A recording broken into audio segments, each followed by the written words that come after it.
Olá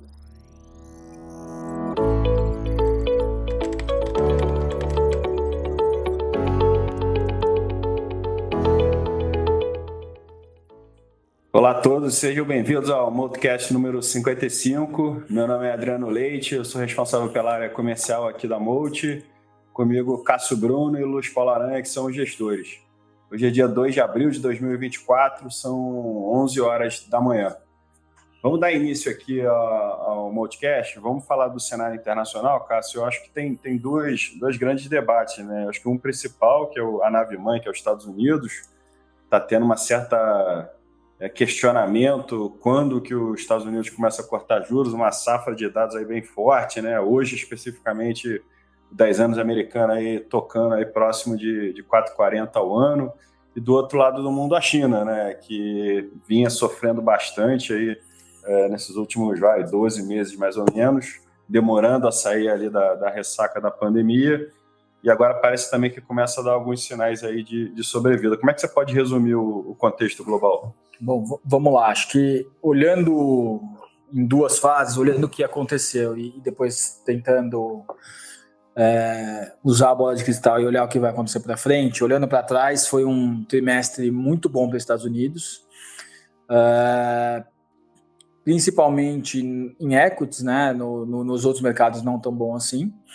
Estou falando duas fases, mas a primeira coisa nos Estados Unidos muito forte nas companhias,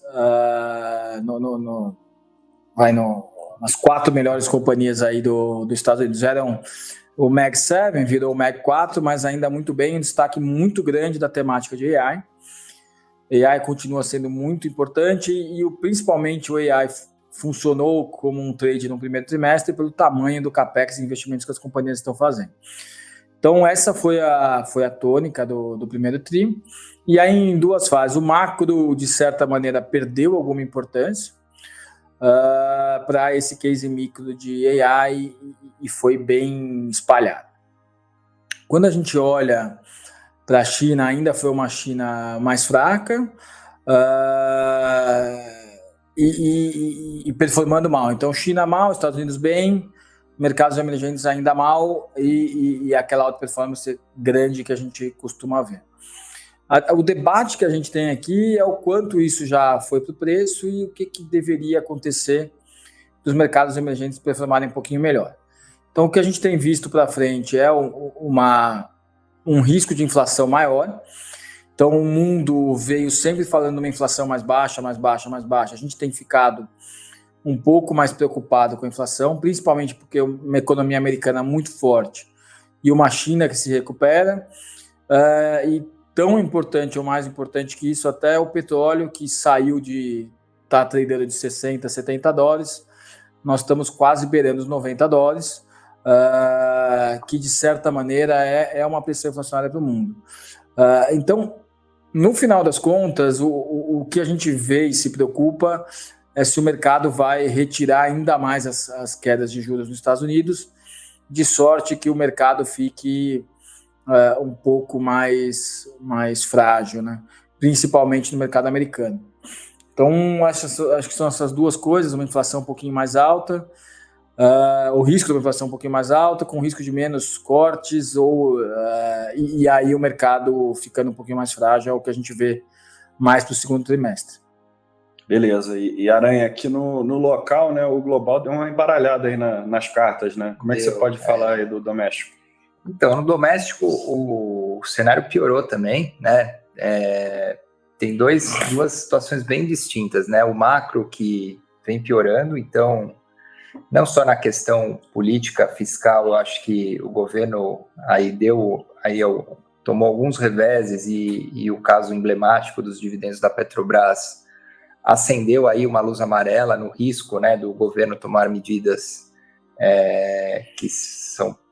que ajudem pouco, né, o fiscal, e o cenário externo, como o Carlos comentou, né, também ajuda a piorar aqui, principalmente na questão dos juros, né? Então a gente já está meio que falando que os juros pararam de cair, né, vão ficar ali muito próximo ali do 9,5%, foi o que o Copom falou. Por outro lado, né, a gente vê a economia surpreendendo um pouco, principalmente na parte do consumo. Então, a gente vem com alguns dados positivos, surpreendendo principalmente na parte do consumidor brasileiro, né, que estava muito endividado. A gente começa a ver sinais de inadimplência melhor, começa a ver sinais, né, de uma propensão ao consumo maior, e a gente está vendo isso já nos resultados das companhias. Os resultados do quarto tri, na larga maioria, vieram surpreendendo para cima, e a gente vê que esse primeiro trimestre foi um trimestre bom de vendas, né? Só que, por outro lado, o macro, né, especialmente o DI, o câmbio, começa a ficar mais pressionados com essa questão política, né, e com a questão macro lá fora, que também dita bastante onde é a nossa taxa de juros terminal. Legal, vamos então conectar aí no resultado das carteiras, como é que a gente se posicionou. Vamos começar pelo FIA. Ele teve um retorno no mês aí positivo em 1,20, contra o Ibovespa aí de menos 0,71. No ano, menos 5,07 contra o Ibovespa de menos 4,53. E em 12 meses, 37,98 contra o Ibovespa de 29,62. Algum destaque assim de positivo e negativo e de movimentação na carteira do FIA? Então, o destaque foi as principais posições, né, que andaram, que foi o Carrefour e a BRF, né? A BRF continua aí na sua tendência positiva, né, a empresa está bem mais lucrativa, teve um resultado que foi bem recebido pelo mercado e ela contribuiu positivamente para a gente, né? No caso do Carrefour, também o resultado foi bem acima da expectativa, né, em linha com o que a gente vem falando sobre economia, principalmente ligada ao consumo mais positiva, né. Também outra posição de consumo que foram bem foi o vestuário, tanto Renner quanto Soma, que também reportaram razoavelmente bem, indicando uma inflexão aí no ritmo de vendas. Então, esse foi o positivo, né? E negativo, a gente tinha um pouquinho de Vivara, que teve, né, todo esse evento de governança, a gente zerou a posição, e Ecorodovias, que sente bastante a questão dos DIs pressionados, né, do macro, de uma taxa terminal mais alta, e também pela proximidade desse mês, de 2 leilões importantes em que provavelmente ela vai participar, e dependendo do resultado deles, o mercado pode ajustar ou não.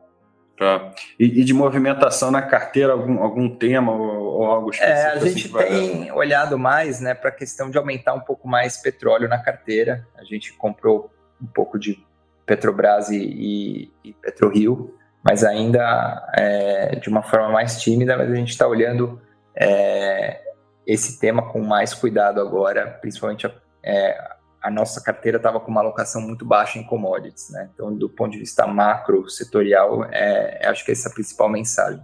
Legal. Cássio, vamos para o Equity Hedge aqui. Então, ele fechou o mês aí 0,91 contra um CDI de 0,83, no ano 0,0 contra um CDI de 2,62 e em 12 meses de 9,12 contra o CDI de 12,65. Como é que você pode resumir aí o mês de março? Bom, é um mês de março que teve, acertos e erros, né? Acho que é o mês que a gente bate o CDI. Eu acho que dois principais posições que foram muito bem foi a gente estava um pouco mais negativo com o Petrobras, que acabou se pagando. Então a gente no final das contas se beneficiou desse não pagamento de dividendo, com esse risco aumentando. A gente recomprou essa posição e passou a estar comprado em petróleo. Então era uma posição de petróleo contra petróleo, e a gente acabou reduzindo a Petrobras e ficando long em petróleo. Outra posição que foi muito bem foi a BRF, né? A gente tem bastante BRF, a gente gosta, o short ali diversificado no setor, mais concentrado numa empresa, mas a gente tem aí BRF há um tempo e o mês passado foi super bem. Na ponta negativa, a gente também tinha uma posição que não era muito grande de Vivara, mas a gente sofreu mais no setor de varejo. Vivara um pedacinho e outras posições foram ruins em varejo, principalmente. e algumas coisas de commodities offshore. Legal, vamos agora para o long bias. Ele fechou o mês aí 0,39 contra o Ibovespa de menos 0,71 e um CDI de 0,83. No ano, menos 4,62 contra o Ibovespa de menos 4,53 e um CDI de 2,62. E em 12 meses, 19,36 contra o Ibovespa de 29,62 e um CDI de 12,65. E aí a pergunta que eu faço, assim, o direcional, né, ele fechou o mês aí próximo de 75% net, mais ou menos metade a carteira do FIA e metade o Ibovespa. Como é que hoje em dia você vê o direcional nesse confronto aí entre mercado barato e um macro difícil? Essa é uma ótima pergunta, né? Em geral, a gente gosta de estar posicionado quando a gente olha no Bonanap as empresas baratas. E a gente, no final, fica muito desconfortável de estar muito underweight, não comprado quando está muito barato. Se a gente viver num cenário um pouquinho pior para os mercados envolvidos, a gente acha que tem uma rotação para mercados emergentes. Então, hoje, no mundo, nós estamos falando aí de 70% da riqueza global está nos Estados Unidos e emergentes perdeu muito espaço. A gente acha que se qualquer temática mudar um pouquinho lá fora, pode ser bom para mercados emergentes e a gente prefere ficar comprado. Então, tem dias ali que os Estados Unidos sofrem e o Brasil sobe. É um pouco esse cenário que a gente está vendo. O Brasil é muito underweight e qualquer realocação de Brasil é bem positivo. Legal, beleza. Bom, vou agradecendo aí ao Cássio Aranha, a gente vai encerrando aqui o Multicast 55 e agradecendo principalmente aqueles que tiveram a oportunidade de nos ver e ouvir. Bons investimentos e até o próximo Multicast.